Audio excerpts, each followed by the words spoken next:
Jueces capítulo 6, versículo 1 al 16. Dice la palabra del Señor: los hijos de Israel hicieron lo malo ante los ojos de Jehová, y Jehová los entregó en manos de los madianitas por 7 años. Y la mano de Madián prevaleció contra Israel, y los hijos de Israel, por causa de los madianitas, se hicieron cuevas en los montes y cavernas y lugares fortificados. Pues sucedía que cuando Israel había sembrado, subían los madianitas y amalecitas y los hijos del oriente contra ellos, subían y los atacaban, y acampando contra ellos destruían los frutos de la tierra hasta llegar a Gaza, y no dejaban que comer en Israel ni ovejas, ni bueyes, ni asnos, porque subían ellos y sus ganados y venían con sus tiendas en grande multitud como langostas, y ellos y sus camellos eran innumerables. Así venían a la tierra para devastarla. De este modo empobrecía Israel en gran manera por causa de Madián, y los hijos de Israel clamaron a Jehová. Y cuando los hijos de Israel clamaron a Jehová a causa de Madián, de los madianitas, Jehová envió a los hijos de Israel un varón profeta, el cual les dijo: así ha dicho Jehová, Dios de Israel: yo os hice salir de Egipto y os saqué de la casa de servidumbre, os libré de la mano de los egipcios y de todos los que os afligieron, a los cuales eché delante de vosotros, y os di su tierra. Y os dije: yo soy Jehová vuestro Dios, no temáis a los dioses de los amorreos, en cuya tierra habitáis, pero no habéis obedecido mi voz. 11. Y vino el ángel de Jehová y se sentó debajo de la encina que está en Ofra, la cual era de Joás Abieserita, y su hijo Gedeón estaba sacudiendo el trigo en el lagar para esconderlo de los madianitas. Y el ángel de Jehová se les apareció y le dijo: Jehová está contigo, varón esforzado y valiente. Y Gedeón le respondió: Señor mío, si Jehová está con nosotros, ¿por qué nos ha sobrevenido todo esto? ¿Y dónde están todas tus maravillas que nuestros padres nos han contado, diciendo: no nos sacó Jehová de Egipto? Y ahora Jehová nos ha desamparado y nos ha entregado en manos de los madianitas. Y mirándole, Jehová le dijo: ve con esta tu fuerza y salvarás a Israel de la mano de los madianitas. ¿No te envío yo? 15. Entonces le respondió: Señor mío, ¿con qué salvaré yo a Israel? Y aquí que mi familia es pobre en Manasés, y yo el menor de la casa de mi padre. Y Jehová dijo: ciertamente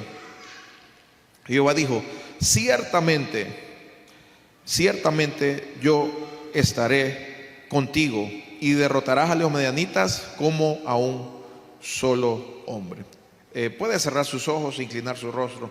Padre, en el nombre de Jesús, esta mañana, Señor, nos presentamos delante de ti, Señor, y pongo este tiempo, Señor, especial en tus manos, Señor. Padre, que todo lo que salga, Señor, de este púlpito, Señor, pueda ser, Señor, palabra tuya, Señor, que edifique, que levante, que restaure, Señor, que sane, Señor. Que tu palabra, Señor, pueda cumplir el propósito, Señor, por el cual es enviada. Isaías 55 dice que tu palabra, Señor, es como la nieve y como el agua, Señor, que es soltada desde los cielos, que no puede volver atrás. Así, Señor, declaramos que va a ser tu palabra esta mañana, Señor, en la vida de aquellos, Señor, que tienen un corazón enseñable, en la vida de aquellos que vienen necesitados, en la vida de aquellos que tienen hambre, en la vida de aquellos que tienen sed, en la vida de aquellos, Señor, que necesitan, Señor, un toque tuyo, Señor. En el nombre de Jesús ponemos, Señor, este tiempo en tus manos. Amén y amén. Bien, esta es la historia de Gedeón. Habla del pueblo de Israel. Gedeón era parte del pueblo de Israel. Israel era el pueblo de Dios, eran escogidos por parte de Dios.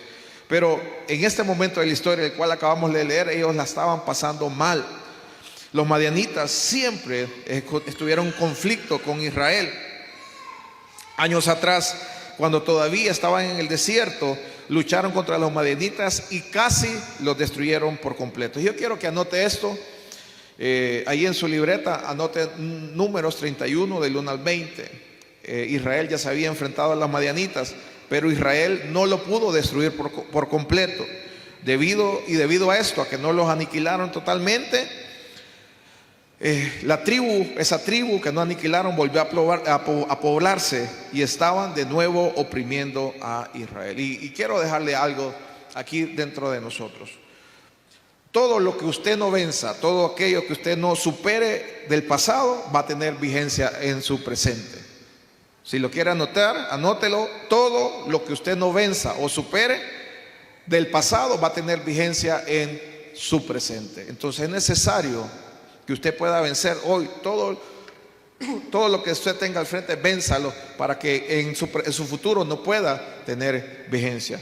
pastor, mire que he pasado cosas de mi niñez, en mi casa, mi papá, mi mamá, mi tío, mi abuelo, en el trabajo donde yo estuve, en la iglesia donde yo estuve. Si usted no vence eso, si usted no perdona, si usted no sana esa herida, si usted no puede levantar algo de algo que se destruyó, es necesario que usted lo pueda cerrar, que usted lo pueda superar, porque si no eso va a tener vigencia en el futuro. A los padres que están aquí, levántame la mano a los papás. Hay enemigos que usted tiene que vencerle a sus hijos. Usted no puede dejar enemigos vivos para que a sus hijos vuelvan a atacarlos. Usted tiene que cortarles la cabeza, tiene que degollarlos, porque si no ellos van a venir a tocar a sus hijos. Pastor, ¿y de qué enemigos está hablando? ¿Está hablando de gente? No, no estoy hablando, estoy hablando de cosas espirituales. Si usted sabe que ha habido tibieza espiritual, usted venza la tibieza espiritual, porque sus hijos también, yo alguien hablaba con eso se pasa. Eso se pasa. Si usted ha sido una persona que le ha pasado muchas cosas y en su corazón le ha adolecido, usted tiene que demostrarle a sus hijos que usted es una persona que perdona, que usted es una persona que tiene un corazón limpio, que usted tiene un corazón sano. Probablemente tengo una herida, tengo una cicatriz, pero la cicatriz ya no saca sangre, ya no saca pus, ya no duele. Pero esa cicatriz le enseña de que sí se puede superar. Entonces, a los papás, límpiele a sus hijos de todo enemigo que usted haya tenido. ¿Qué enemigos tuvo usted en la juventud? Papás, no me respondan, pero piense qué enemigos tiene, o con qué enemigos usted está peleando hoy. Bueno, todos esos enemigos usted los tiene que vencer para que sus hijos no tengan que lidiar con ellos. Bien, entonces Israel estaba tocando fondo una vez más. Yo les he hablado de esto, si usted lee a lo largo de todos Jueces, constantemente, y el pueblo de Israel hacía lo malo delante del Señor. ¿Y qué hacía Dios? Levantaba un juez. Aquí estaban pasándola mal y Dios levantó un hombre como Gedeón. Entonces Israel constantemente tocaba fondo. Entonces mire, cuánto sufrimiento Israel se hubiera evitado si hubiera confiado en Dios. Cuánto sufrimiento se hubiera ahorrado Israel si Israel hubiera confiado en Dios. Cuánto sufrimiento nos podemos ahorrar nosotros si nosotros confiamos en Dios. Solo una hermana dijo amén. Cuánto sufrimiento usted y yo nos hubiéramos ahorrado, evitado, si confiamos totalmente en Dios. Pero ¿sabe qué? Para Israel el volverse a Dios era el último recurso que ellos tenían. Entonces nosotros deberíamos de buscar del Señor todos los días. Él debería ser una necesidad básica. Él debería tener el lugar de preeminencia para nosotros. Entonces, esta opresión que estaba atravesando Israel, que de 7 años, fue a causa de su siembra. También le he hablado de esto y le he puesto como ejemplo a Gedeón. Todo lo que usted siembre, eso va a cosechar. Para ellos darle la espalda al Señor, tuvo una cosecha. Que Madián, que estos 3 enemigos se vinieran en contra de él. Todo lo que usted siembre, usted va a cosechar. Eso es inevitable. Todo lo que usted siembre, eso usted va a cosechar. Entonces ellos lo que estaban viviendo era a causa de una siembra que ellos habían hecho en el pasado. Entonces sembremos bien. Sí, si usted quiere tener una buena cosecha, siembre bien hoy. Siembre bien hoy. ¿Cuántos queremos tener cosecha? ¿Verdad? Usted va a tener cosecha dependiendo de lo que siembre. Si usted siembra mal, usted va a cosechar mal. Pastor, usted no está deseando mal. No, yo le estoy dando la palabra de Dios para que usted cambie su cosecha, para que usted cambie su semilla, su siembra, y usted va a cambiar su cosecha. Entonces, póngase, yo le decía la vez pasada, póngase en el lugar de Israel. 7 años perdiendo. Y usted podrá decir, mire que este mes me fue mal, tengo 2 meses, 3 meses que me ha ido mal, pero póngale 7 años. Mire, y qué feo es vivir, trabajar, luchar, sembrar una tierra, y que cada vez que toque la hora del tiempo de cosecha, venga alguien, su enemigo, se la lleve, se la robe o la devaste. Qué feo es trabajar todo el día sabiendo que hay necesidad en la casa y poder llegar a la casa con las manos vacías porque alguien se lo quitó. Estos enemigos que Israel estaban con los que Israel estaba combatiendo, o los que estaban oprimiendo a Israel, eran los madianitas, los amalecitas y los hijos del oriente. Estos 3 hicieron una alianza para poder derrotar a Israel y para subyugarlos. Esto significa someterlos, para pagarlos, para esclavizarlos y para tenerlos débiles. cuando usted le da la espalda a Dios, cuando usted se olvida del Señor, cuando usted deja de darle el lugar al Señor, el lugar que Él merece, el enemigo viene y nos somete, nos apaga, nos esclaviza y nos vuelve débiles. ¿Es el deseo de Dios? No, el deseo de Dios, el Señor Jesús lo dijo: yo he venido para darle vida y vida en... Entonces Dios no quiere que usted esté sometido, que usted esté esclavizado o que usted esté débil. Entonces, en medio de todo esto, de todo lo malo que ellos habían hecho, era la forma de vivir que ellos llevaban que los llevó a atravesar todo esto.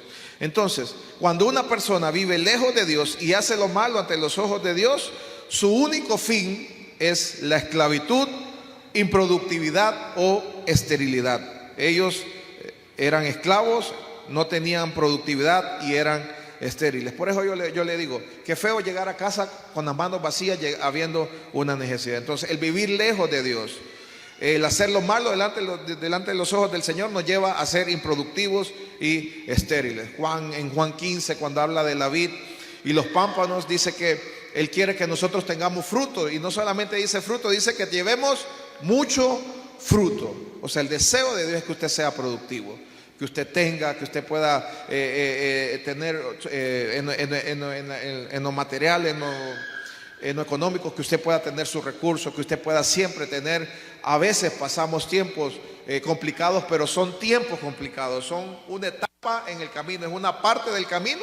Es como cuando usted dice: voy a Santa Rosa, pero pastor, mire, allá por Guanás está feo. Pero y cuando usted va por ese tramo, usted, qué feo está aquí todo, y la gente que no suele viajar por calles donde no conoce, dice: si iba a estar todo esto hasta allá, hasta donde vamos, o será que así es toda la calle. No, es solo un tramo, solo es una parte del camino. Por eso usted no se detenga, por eso usted avance, por eso usted siga caminando confiando en el Señor, porque Dios lo va a sacar de ahí. Entonces, el pecado de Israel hizo que todo su trabajo duro fuera infructuoso. Vamos a ver, ellos no eran que no trabajaban, ellos no tenían porque estaban acostados, porque estaban relajados en la casa, porque se miraron todos los partidos del mundial y ese mes no tuvieron nada. No, ellos trabajaban duro, pero venía el enemigo y todo se lo robaba, todo el fruto que ellos tenían se lo quitaban. Entonces, el pecado hace eso, nos roba todo aquello por lo cual nosotros trabajamos duro para obtenerlo. Entonces, hay hombres exitosos que pierden todo en la vida debido a que no paran de pecar. Todo se pierde para obtener lo que en viendo para atrás parece que no fue nada. Mire, una cosa que nosotros podemos ver a nivel global, o a nivel mundial, o a nivel local también, es la sociedad en la cual estamos. Robos, asaltos, asesinatos, suicidios, violaciones.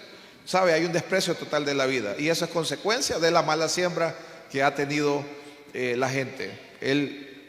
¿Cuál mala siembra? El darle la espalda al Señor, darle la espalda a Dios. Entonces, por eso la gente vive mal, la gente vive en esclavitud, vive en improductividad, vive en todas estas cosas, porque se le ha dado la espalda al Señor. Ellos vivían en cuevas y en tabernas. Mire, el vivir lejos de Dios nos lleva a vivir por debajo de nuestras posibilidades, nos lleva a vivir mal. ¿Será que Dios quería que el pueblo de Israel viviera escondidos en cuevas y en tabernas, teniendo una tierra que era de ellos?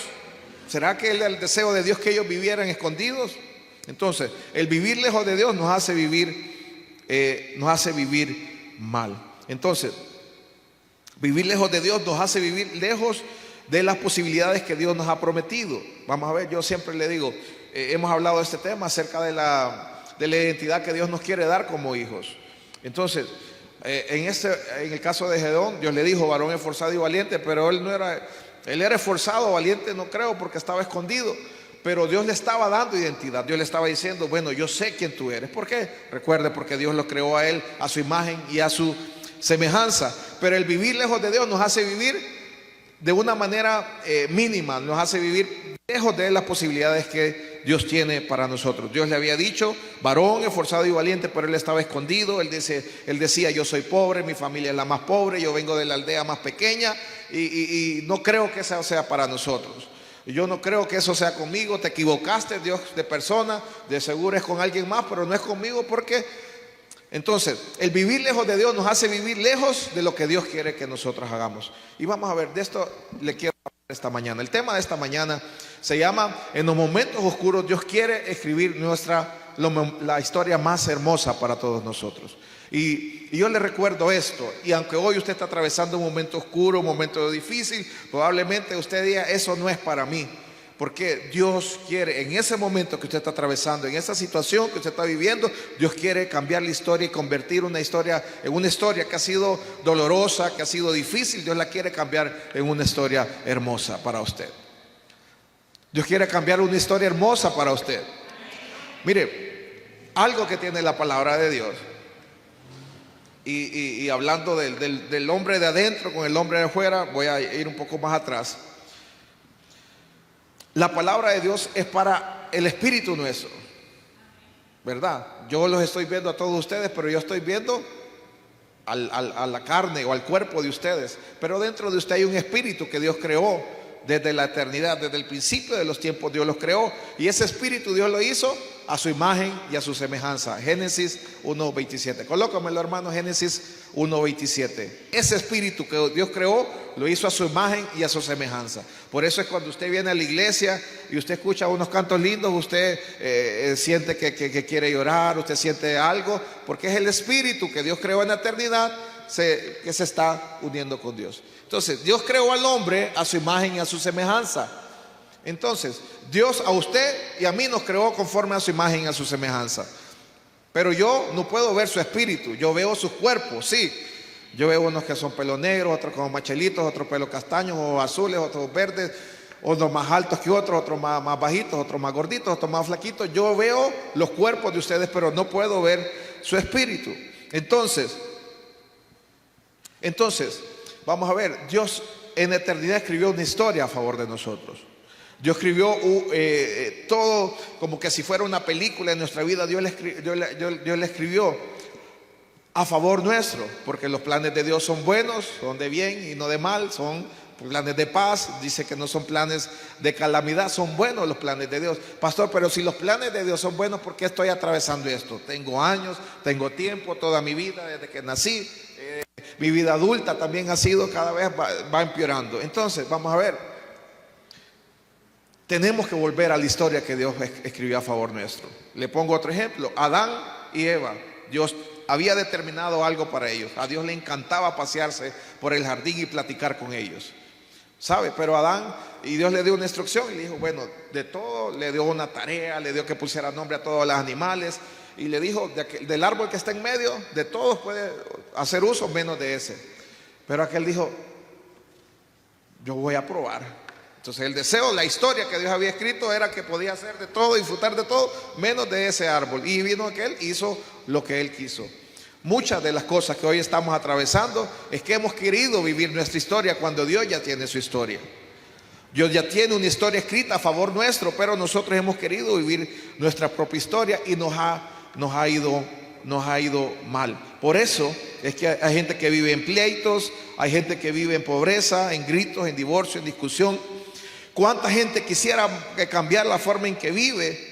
Quisiera que fuera tan fácil de ir a una farmacia y comprar paz, una pastilla de paz, pero no se puede comprar. La paz es producto de una actitud. Entonces estaba este muchacho que trabajaba y trabajaba duro, sembraba y cosechaba, pero los enemigos le atacaban y le robaban todo el fruto de la cosecha, todo el fruto de la cosecha. Entonces, muchas de las cosas que usted ve en la sociedad, aquí en la ciudad, lo ve en el país, lo ve en el mundo, el desorden, el pecado, es a causa de vivir lejos de Dios. Y muchas veces nosotros nos hacemos la pregunta, ¿por qué si Dios es bueno, como cantamos hoy, por qué muere tanta gente? ¿Por qué si Dios es bueno, por qué los terremotos? ¿Por qué si Dios es bueno, por qué hay accidentes? ¿Por qué las guerras? Entonces, se vive así como se vive porque se vive lejos de Dios, porque se vive lejos de los principios de Dios. Entonces, el hombre, muchas veces cuando hablo del hombre, hablo del hombre en general, se comporta como un salvaje, se comporta lejos de lo que Dios quiere, de la manera en que se comporte. Es fácil engañar, es fácil estafar, es fácil hablar mal del otro. y lo único que nos interesa a nosotros los hombres, a este hombre carnal, a este cuerpo, es satisfacerse a él mismo. No nos importa satisfacer a Dios, y por eso es que dejamos de un lado la historia que Dios ha escrito para mí y me voy a vivir la historia que yo quiero, porque yo quiero satisfacción propia. Entonces el mundo vive lo que vive, y la consecuencia que hoy está viviendo el mundo es a causa de que un día sembró y hoy está cosechando lo que con nuestra siembra nosotros hemos destruido. Hemos destruido el concepto de Dios. Entonces en Gedeón venía el enemigo, desbarataba, traía pobreza, escasez, carencia de lo necesario para vivir. Entonces vivir lejos de Dios nos trae pobreza, y no hablo solamente económica, hablo pobreza mental, pobreza intelectual. Vivir lejos de Dios nos quita valores y principios. Entonces es necesario que ante todo lo que pasa en su casa, lo que pasa en la sociedad, usted y yo podamos estar insatisfechos, cansados, inconformes. Y por eso esta mañana yo traigo este mensaje, y no a decirle lo mal que usted puede estar. He venido a hablarle lo bien que usted puede estar. Sí, yo no vengo a hablarle más del momento oscuro, el momento difícil que está atravesando usted, ni que se va a quedar ahí para siempre, ni que es el deseo de Dios, ni que qué bueno que lo está pasando. El mensaje de esta mañana es para que usted se pueda levantar y usted pueda cambiar la historia, usted se vuelva a vivir la historia que Dios ya escribió a favor suya, que podamos tornar todo lo malo para bien. Mire, yo quiero decirle que usted puede cambiar la atmósfera que rodea su vida, que usted puede cambiar el escenario de su vida, que usted puede soñar, que usted puede volver a creer, que usted puede volver a creerle al Señor y creer de que Él tiene un camino de bendición para vida. Él tiene una historia diferente para usted, una historia que fue escrita por el mismo dedo de Dios. Mire, Dios ha diseñado una historia para nosotros. La pregunta es: ¿por qué no vivimos la historia que Dios ya escribió para nosotros? Dios, antes de que nosotros naciéramos, escribió cada día de nuestra vida. Pero ¿por qué no vivimos esa historia? ¿Será que en esa historia está lo que yo estoy atravesando? ¿Será que Dios escribió en esa historia esa enfermedad, ese problema que hay en la casa, esa situación económica? ¿Será que Dios escribió en eso, todo eso, lo mal que estoy pasando? ¿Por qué yo no estoy viviendo entonces la historia que Dios escribió para mí, si Dios tiene pensamientos de bien para mí?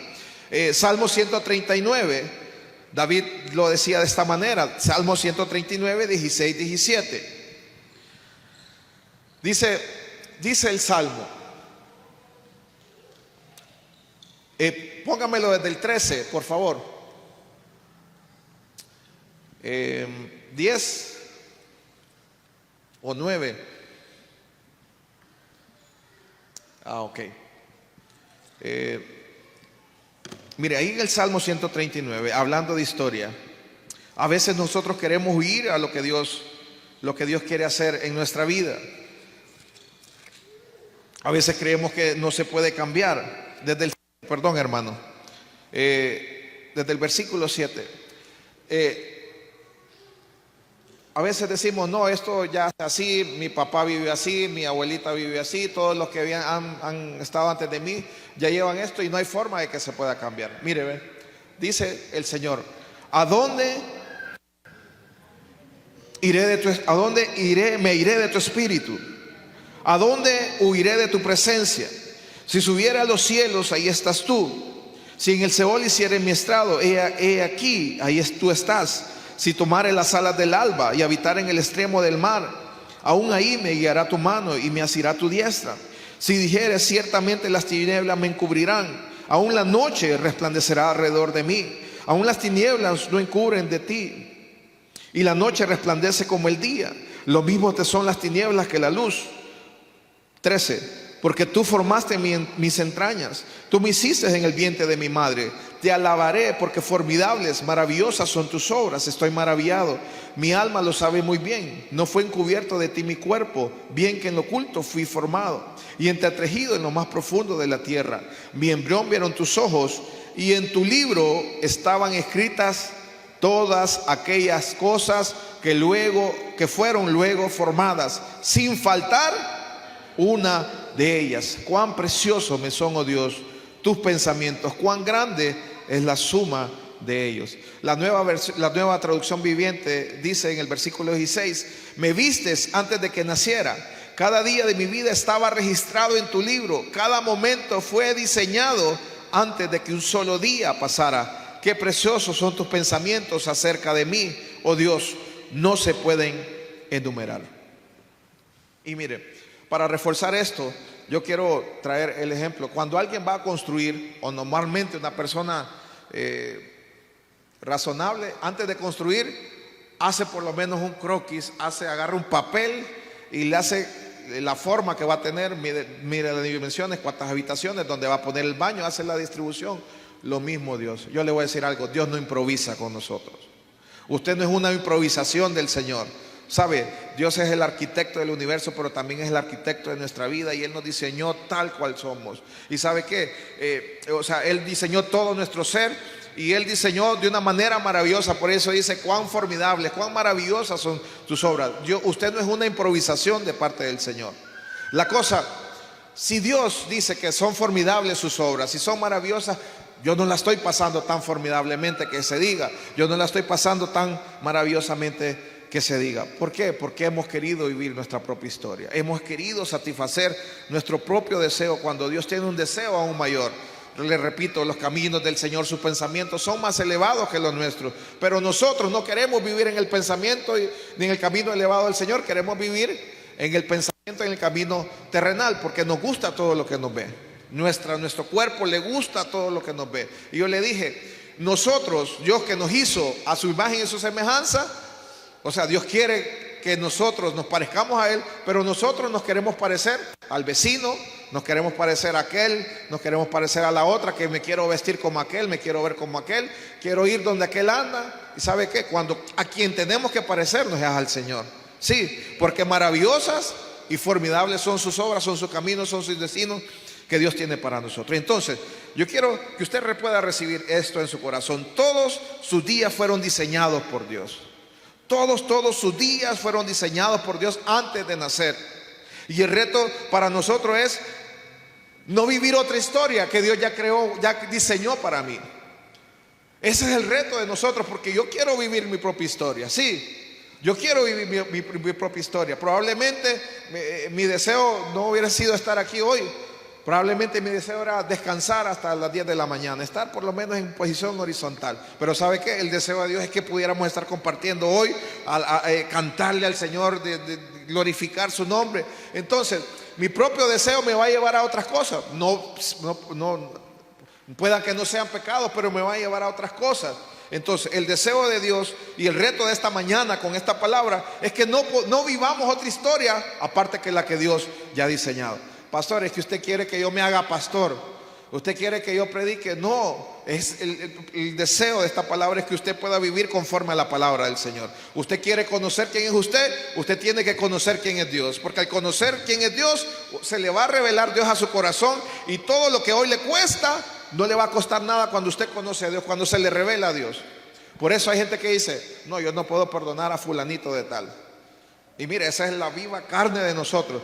Pero su espíritu, el que fue creado, el que es semejante a Dios, ¿sabe qué? Va a decir: yo tengo que perdonar, pastor. O va donde el Señor y le dice: Señor, usted sabe que me cuesta, usted sabe que yo no quiero, usted sabe que mi corazón, porque me lastimaron, Señor, pero si usted me quiere sanar, pero si usted quiere vendar mi corazón, Señor, yo voy y lo hago.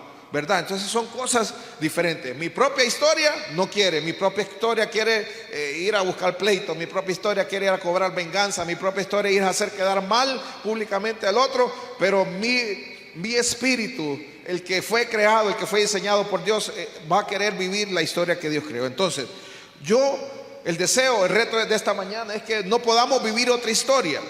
Que yo no quiero vivir otra historia que no sea la que Dios escribió a favor mío. Yo quiero vivir la historia que lleva mi nombre. Mire, lleva su nombre desde la eternidad. Y si usted lo quiere ver como un libro, imagínese que hay un libro que lleva su nombre: Selvin Raúl Matamoros Puerto, 0501-1983-0541. Y empieza a describir Dios. Y cuando usted empieza a conocer, mire, solo ve la maravilla, las bondades que Dios quiere hacer en su vida. Entonces, esa historia fue contada en el cielo. Esa historia no fue contada en la plaza, no fue contada en una esquina, fue contada en el cielo. Esa historia fue escrita a favor suyo antes de nacer, sobre su vida y una historia. Hay días maravillosos que se van a cumplir. Por eso la palabra dice: Él va a enviar ángeles cerca de nosotros. Él nos va a ungir con su espíritu. Él nos va a dar dones. Él nos va a llenar de su gracia. Entonces, esta noche, esta mañana, yo oro para que el Espíritu de Dios nos llene, para que el Espíritu de Dios empiece a revelar cosas en nuestra vida, para que todas esas cosas nosotros las podamos ver cumplidas en nuestra vida. El versículo 6 de Jueces 6 dice: y los hijos de Israel clamaron al Señor. Mire, la oración es un acto espiritual. El que anda en la carne no va a querer orar. El que anda en la carne no va a querer ayunar, porque quiere satisfacer su cuerpo, ¿verdad? ¿A cuántos le gustan ayunar? Solo a la hermana, no, estaba bostezando. A nadie nos gusta ayunar, ¿verdad? A todos nos gusta comer rico. Una hermana dice aquí que come 5 veces al día. Bendito Dios, nos gusta comer, ¿verdad? Pero el espíritu, el que se parece a Dios, sabe que quiere estar conectado con Dios, quiere estar alimentado su espíritu, quiere estar alimentado, quiere estar lleno de Dios. Entonces, la oración es un acto espiritual que solamente se le va a revelar al espiritual. Solamente lo va a hacer aquel que está conectado con Dios. Entonces, después de ellos vivir una temporada de humillación, de estar en un tiempo de improductividad, de pobreza y de ser dominados por un poder opresor, Israel finalmente, el último recurso de Israel fue la oración. Por último clamaron a Dios. Fue el último recurso cuando tiene que ser el primero. Mire, si usted está enfermo, ore. No estoy diciendo que no vaya al médico. Ore primero y después vaya al médico. Si usted tiene problemas en la casa, antes de contarle a quien sea, ore.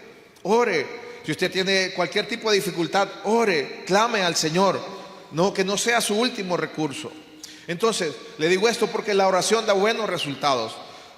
A veces pensamos, mi pensamiento, que la oración era para viejitos, era para viejitas. Pero no, ¿sabe qué? Oración es algo tan simple como hablar con Dios, y Dios escucha nuestras oraciones. ¿Qué pasa cuando yo oro? ¿Sabe? Los cielos se abren a favor mío. Hay bendición para nuestra vida. ¿Sabe? Él escucha el clamor nuestro. Yo puedo orar en cualquier lado. Puedo orar en la iglesia, puedo orar en el bus, puedo orar en la mototaxi, en la moto, en el carro, cuando voy a pie. Yo puedo ir orando. Pregunta: ¿cuántos necesitan un milagro en este lugar? ¿Cuántos necesitan que Dios se manifieste en su vida? ¿Cuántos necesitan que el reino de Dios venga? ¿Sabe? Dios escucha oraciones y Dios cambia las cosas a través de la oración. Por eso tenemos que orar todos los días. Y mire, y estando ellos oraron en su desesperación por la libertad que tanto añoraban, y Dios escuchó esa oración. Y Dios, cuando Dios escuchó la oración, Dios también llama a un hombre para liberarlos. Llama a Gedeón. Mire, el que clama, Dios escucha. Dios no escucha al que no clama. Así de sencillo. Así como el que siembra va a tener cosecha, el que clama, Dios lo va a escuchar. Jamás piense que su clamor va a quedar en el suelo, que su clamor no va a subir a Dios. Dios escucha su clamor. Los oídos de Dios no están tapados para no oír, ni sus manos están atadas para no poder salvar. Entonces es necesario que usted y yo podamos orar. Pastor, ¿cuánto usted ore todos los días? La oración es pastor, pero es que fíjate que yo escuché que fulanita ora 3 horas, me cuesta. Mire, ore el tiempo, comience con 5, en lo que está orando, lea la palabra, cántele al Señor, tenga tiempo de adoración con el Señor, y esos 5 minutos se le van a convertir en un tiempo muy preciado. Entonces, el Señor escucha al que clama, Él rescata al que está necesitado. Por lo tanto, es hora de que entendamos que nuestro clamor Dios lo escucha. Israel clamó y Dios lo oyó. Yo quiero que usted repita conmigo esto, es sencillo. Israel clamó y Dios lo oyó. Entonces, si yo clamo, Dios me va a oír. Sí, todo aquel que clama a Dios, Él contestará su clamor.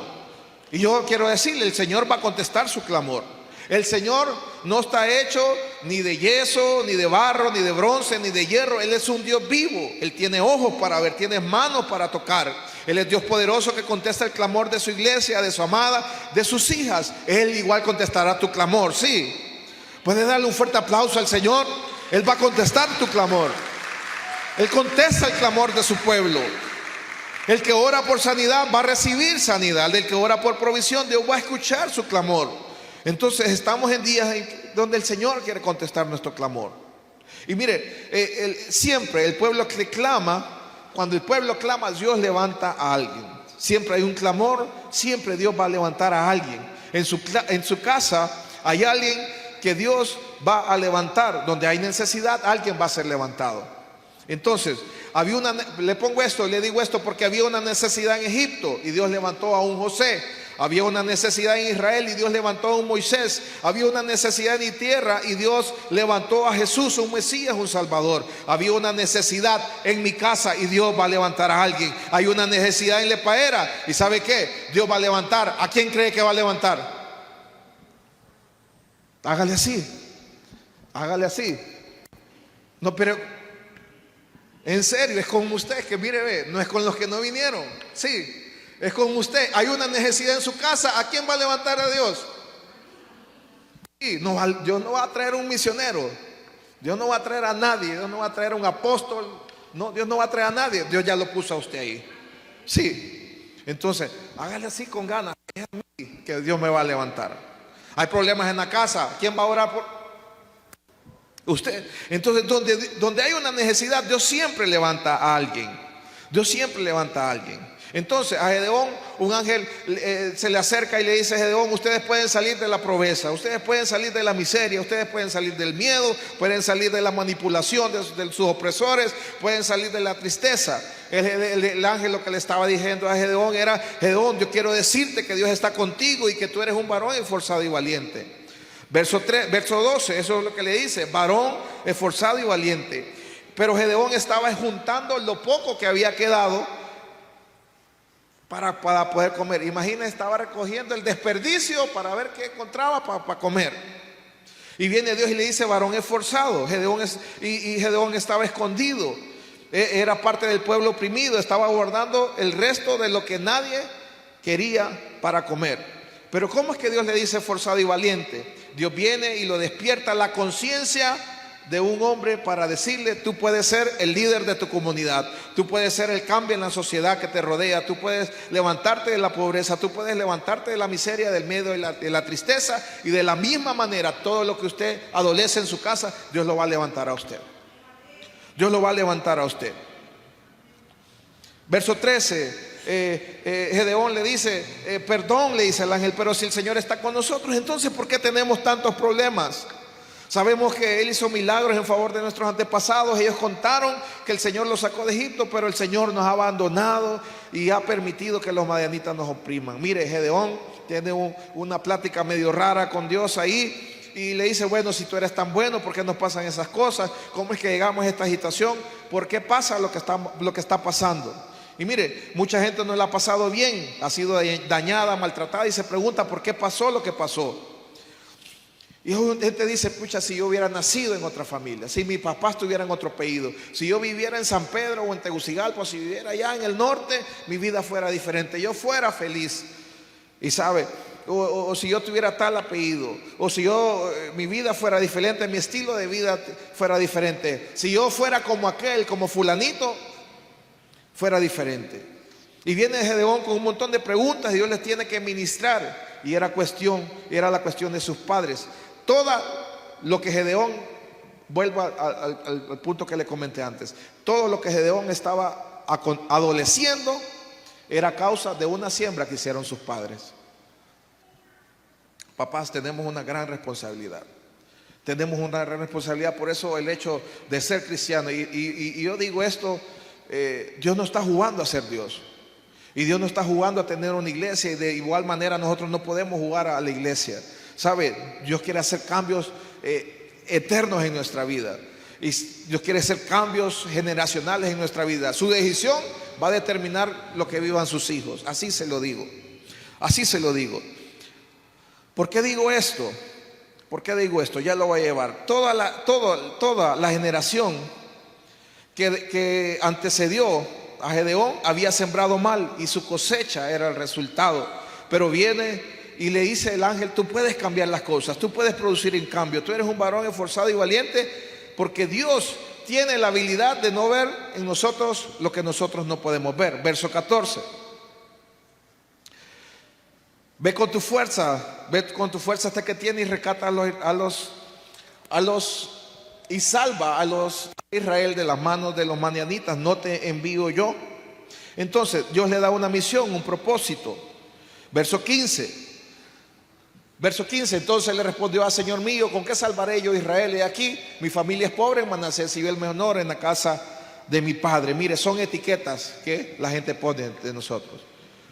No, es que se viene de esa aldeíta, nada bueno ha salido de ahí. Es que viene de tal familia, que los de tal apellido, el papá de aquel, es que esos son pobres, ya son medios.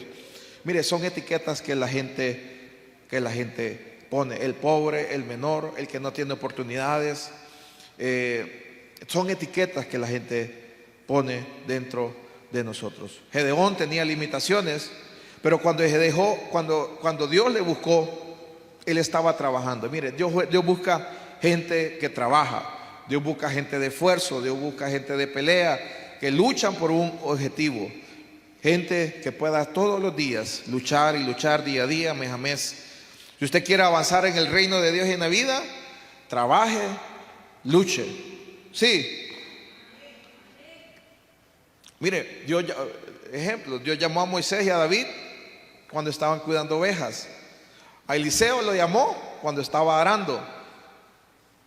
A los apóstoles como Pedro lo llamó cuando estaban pescando, limpiando y remendando redes. Y el Señor Jesús, usualmente se le aparece a los ocupados. Él usualmente, si quiere escríbalo, se le aparece a los ocupados. Y Satanás lo hace con los que están desocupados. Y mira, esto es tan cierto. Por eso dice: una mente vacía, taller del diablo, dice la gente. La gente dice: ¿qué versículo, pastor, de qué versículo está eso? Que la mente vacía es taller del diablo. No es ningún versículo. Es un dicho de la gente, pero es muy cierto. Dios usualmente se le aparece a los ocupados, pero Satanás lo hace con los que están ocupados. Por eso es necesario que usted esté en acción. Por eso es necesario que usted esté haciendo algo. Por eso es necesario que usted tenga un objetivo, que usted se levante sabiendo que tiene cosas que hacer. Pero hay gente que se levanta, no tiene hora de levantarse, como no tiene nada que hacer, no tiene hora de levantarse, no sabe a qué hora va a comer, porque dependiendo si se levanta, pero si es desayuno, almuerzo, o si es cena, entonces no sabe. Entonces la gente, el que a nada le pega, el que a nada le apunta, a nada le pega. Siempre está ocupado, hermano. Sí. Si ya barrió la sala y la trapeó, vuelve a ensuciarla y la vuelva a barrer. Si ya lavó ropa, vuelva a lavar la ropa limpia. Pero lo que le quiero decir, siempre está ocupado. Mire, lea un libro, ponga que con sus hijos, haga algo. Tenemos que estar ocupados.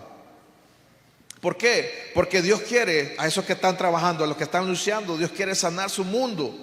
Porque quiere llamarlos como varón esforzado, valiente. Porque Dios quiere que nos levantemos como libertador de su familia y de su ciudad. Dios no vamos a ver, Dios va a levantar siempre la gente que está ocupada. Hay gente que dice: mire, cuando esté de vacaciones, pastor, yo voy a hacer tal cosa. Generalmente la hacemos cuando estamos con la agenda llena. Entonces, mire, Dios va a quitar esas etiquetas que nos han puesto. A Gedeón decía: yo soy pobre, yo soy el menor de todos, yo vengo del lugar más insignificante, el lugar más insignificante. Dios va a quitar etiquetas y nos va a poner otras etiquetas. ¿Por qué? Porque Dios quiere que rompamos con la pobreza, la tristeza, porque Dios quiere que nosotros tengamos esperanza. Yo quiero decirle algo también: Dios cree en nosotros. Mire, Dios creyó en Gedeón. Y mire, Gedeón, él se miraba pobre, él se miraba el menor, él se miraba aquel lugar, él dijo: el Señor nos ha desamparado. Vamos a ver, Dios creyó en un hombre así. ¿Y será que Dios no puede creer en nosotros? Entonces Dios tiene su fe puesta en nosotros. Dios tiene planes para nuestra vida. Dios nos dice en su palabra que somos más que vencedores. Y Dios pone un sello sobre nosotros, y Él quiere arrancar todo diagnóstico y toda etiqueta que la gente nos ha puesto, y quiere poner una etiqueta, un sello de vencedor, de más que vencedores, de conquistador, de hombre, de mujer con propósito, de un hombre o una mujer digna. ¿Y sabe qué? Solo así vamos a poder destruir la tristeza, la pobreza. Vamos a poder destruir todo aquello que nos subyuga para vivir debajo de nuestras posibilidades. Pero viene Gedeón y le cree a Dios. Él le cree a Dios. Como le cree a Dios, se pone en marcha. Mire, para mí es importante que usted pueda creer a Dios. Hay gente que dice, en la vida cristiana lo más importante es la obediencia. Yo puedo hacer un montón de cosas por obediencia. Y yo las puedo hacer porque me van a echar del trabajo. Yo las puedo hacer porque me van a castigar. Yo puedo hacer un montón de cosas por obediencia. Pero ¿sabe qué? Cuando usted se liga su corazón con lo que Dios quiere hacer en su vida, usted le cree y usted se atreve a hacer cosas que nunca antes creyó.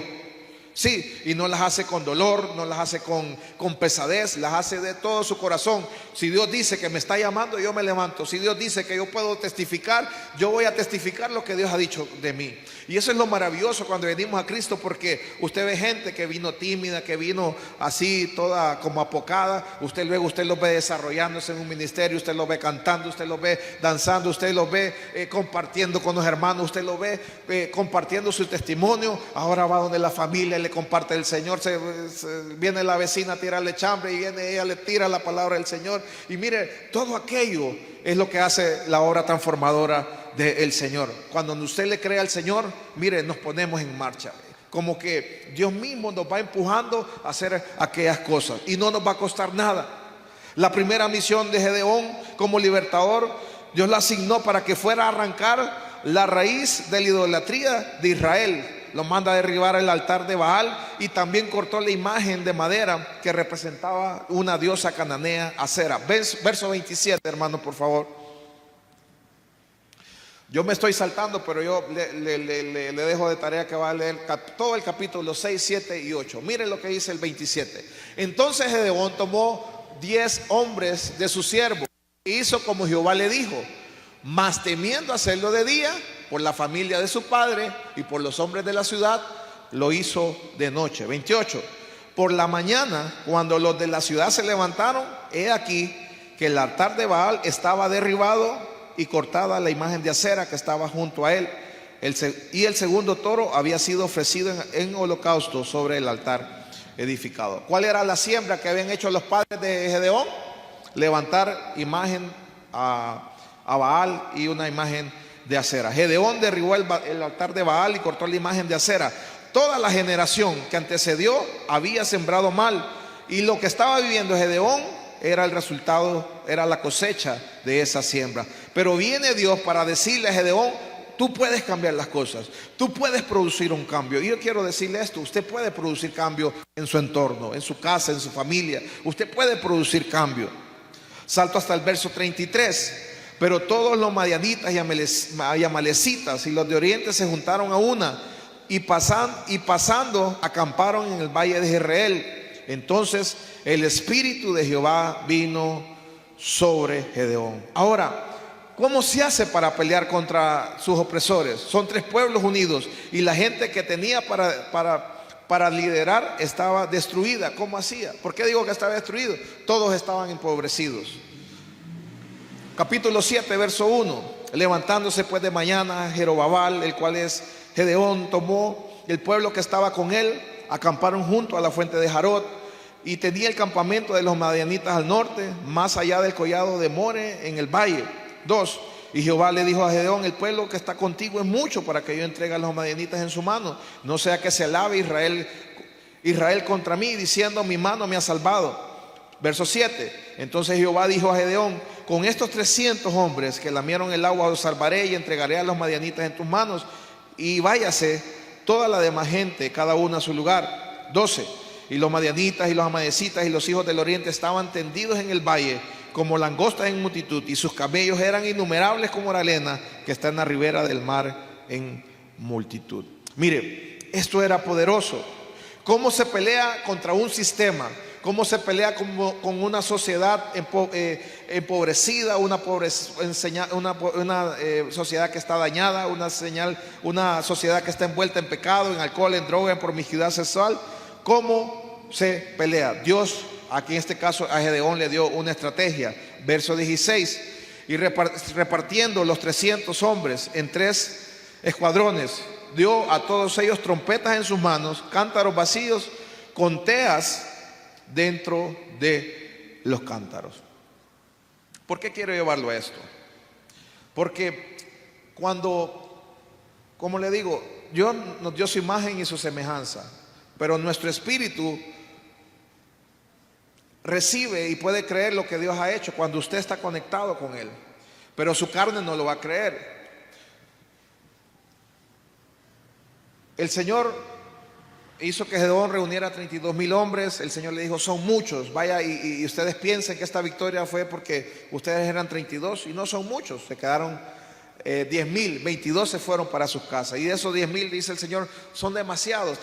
Entonces se quedaron 300 y les dio instrucciones, les dio una antorcha, les dio un cántaro para que fueran a pelear contra estos tres ejércitos. Dios le da una estrategia. Y los repartieron estos 300, mire, eran 300, eran pocos, y los divide en tres. 100 se fueron por un lado, otros 100 por otro lado, y los otros 100 por otro lado. ¿Por qué le digo esto? Porque cuando usted le cree al Señor y hace cosas para Dios, el enemigo va a querer minimizarlo a usted. Y yo me imagino a aquellos con su cántaro y con su antorcha, y miraban a aquellos con sus caballos de guerra, con su armadura, con sus lanzas, con sus flechas, con sus espadas. Entonces el enemigo va a querer minimizarlo a usted. ¿Y cómo vamos a hacernos? ¿Cómo vamos a vencer nosotros? Primero somos poquitos, de ahí no somos hombres de guerra, no estamos preparados. ¿Cómo vamos a hacerlo? Mire, el enemigo es un experto en minimizarnos. Él es un experto para que usted se sienta como de poco valor. Pero yo quiero decirle algo: nosotros no somos unos pocos locos. A la gente que pasa allá, mira, allá están aquellos locos cantando. Mira, tan tempranito, en vez de estar trabajando, en vez de estar allá así.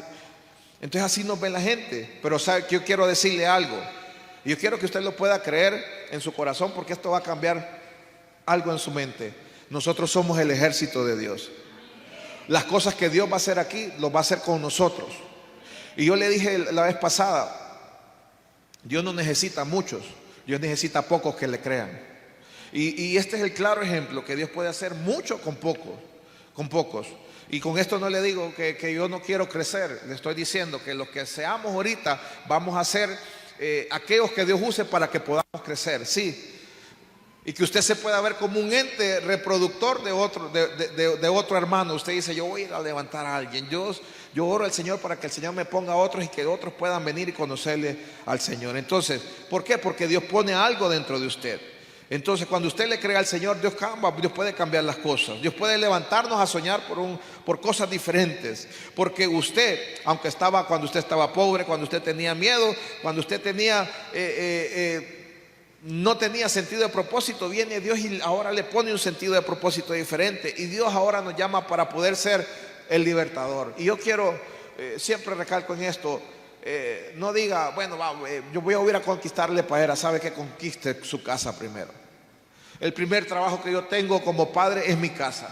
Sí, el primer trabajo que usted tiene es dentro de su casa. Y yo sé que muchas veces es complicado, porque los que nos rodean muchas veces son los que menos creen en nosotros. Pero sabe que es ahí donde Dios va a empezar a hacer la obra maravillosa. Entonces, también quiero darle otro punto. En la vida se aprende por admiración. Gedeón le decía en el verso 17: miradme, haced como yo hago. He aquí que cuando yo llegue al extremo del campamento, haréis vosotros como yo hago. En el verso 20 le dice: y los escuadrones tocaron las trompetas, quebraron los cántaros que tenían en sus manos, en su mano izquierda las teas, y en la derecha las trompetas con que tocaban, y gritaron por la espada de Gedeón y por la espada de Jehová. Y se estuvieron firmes cada uno en sus puestos en derredor del campamento. Entonces todo el ejército se echó a correr dando gritos y huyendo, y los 300 tocaban sus trompetas, y Jehová puso espada de cada uno contra su compañero en todo el campamento, y dice que el ejército huyó. Mire, yo quiero llamar a 300, aquí no somos 300, pero la cantidad que seamos, que podamos cambiar la historia. Primero Dios nos llama a cambiar nuestra propia historia, pero también que podamos cambiar la historia de la sociedad que la cual Dios nos ha llamado. Y no solamente a conquistarlos para Cristo, también que nosotros podamos ir a restaurar el corazón de las personas. Que usted se pueda levantar Vamos a ver, muchas veces queremos conquistar a la gente para Cristo, pero sabe que primeramente tenemos que restablecer las relaciones que están mal dentro de nosotros.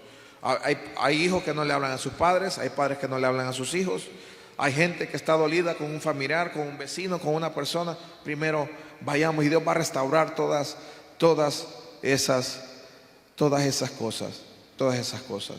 Hoy Dios está llamando a gedeones que se pongan de pie para pelear por su generación, para pelear primeramente por su familia, para pelear por Lepaera para Cristo, Honduras para Cristo, para reclamar la familia Matamoros para Cristo, la familia Gabarrete para Cristo.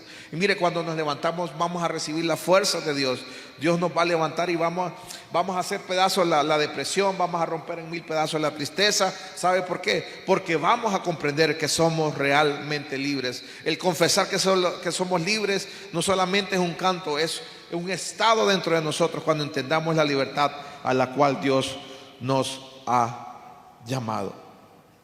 Hebreos 11:32, y con esto voy terminando. Hebreos 11:32 dice: ¿y qué más digo? Porque el tiempo me faltaría contando de Gedeón, de Barak, de Sansón, de Jefté, de David, así como de Samuel y de los profetas. Y yo quiero añadir algo, ahí falta su nombre. Varón, ahí falta su nombre. Mujer, ahí falta tu nombre. Joven, ahí falta tu nombre. 33, porque por fe conquistaron reinos, hicieron justicia, alcanzaron promesas, taparon boca de leones, apagaron fuegos impetuosos, evitaron filo de espada, sacaron fuerza de debilidad, se hicieron fuertes en batalla, pusieron en fuga a ejércitos extranjeros. Hicieron fuga de ejércitos extranjeros.